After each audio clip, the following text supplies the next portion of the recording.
Every one of us at some point or another in our life is really fooled by people. And you know what?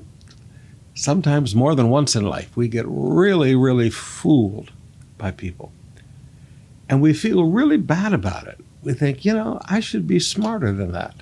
I should have seen that. Why did I trust that person? And usually these people who fool us hurt us very, very badly. Now we have the story of Ishmael, the deceiver, in the book of Jeremiah. And as I read through this, I thought, I've read Jeremiah 100 times at least in my life, and I never saw this. That's why I like changing translations. It allows you to see other things. Jeremiah chapter 40, beginning with verse 13. Soon after this, Johanan, son of Kareah, the other military leaders, came to Gedaliah at Mitzvah. Now, Gedaliah was put in charge by the Babylonians of ruling Israel for a while. They said to him, "Did you know that Baalis, king of Ammon, has sent Ishmael, son of Nethaniah, to assassinate you?" But Gedaliah refused to believe him. Later, Johanan had a private conversation with Gedaliah and volunteered to kill Ishmael secretly. "Why should we let him come and murder you?" Johanan asked. "What will then happen to the Judeans who have returned? Why should the few of us who are still left be scattered and lost?" But Gedaliah said to Johanan, "I forbid you to do any such thing, for you are lying to me about Ishmael." But in mid-autumn of that year, Ishmael, son of Nethaniah, the grandson of Elishama, who was a member of the royal family and had been one of the king's high officials, went to Mitzvah with 10 men to meet Gedaliah while they were eating together. Ishmael and his 10 men suddenly jumped up, drew their swords, and killed Gedaliah, whom the king of Babylon had appointed governor.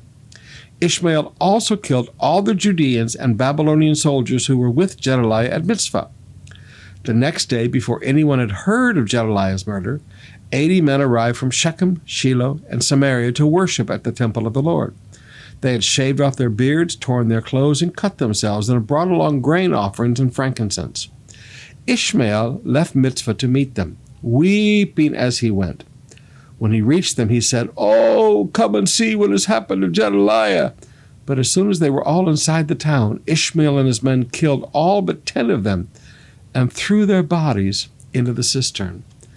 Now, I want you to notice with me, Ishmael was such a good deceiver that even the man he was determined to destroy defended him. Amazing. Absolutely amazing.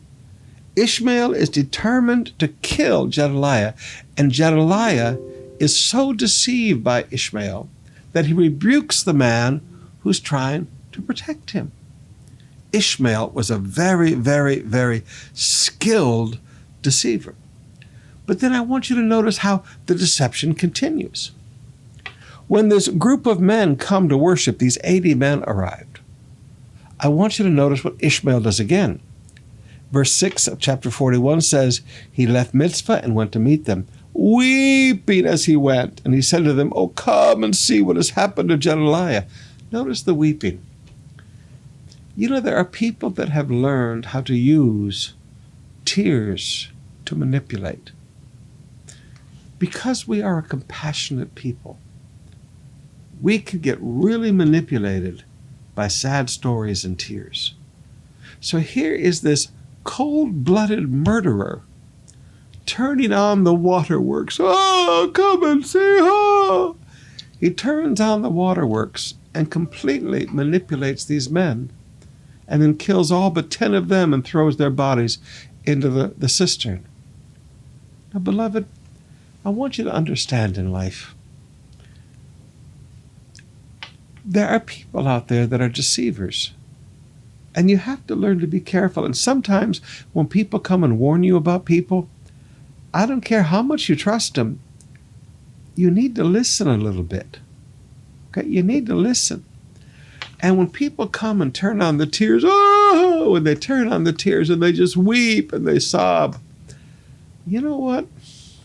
You better be careful, because somebody may be playing you for a fool.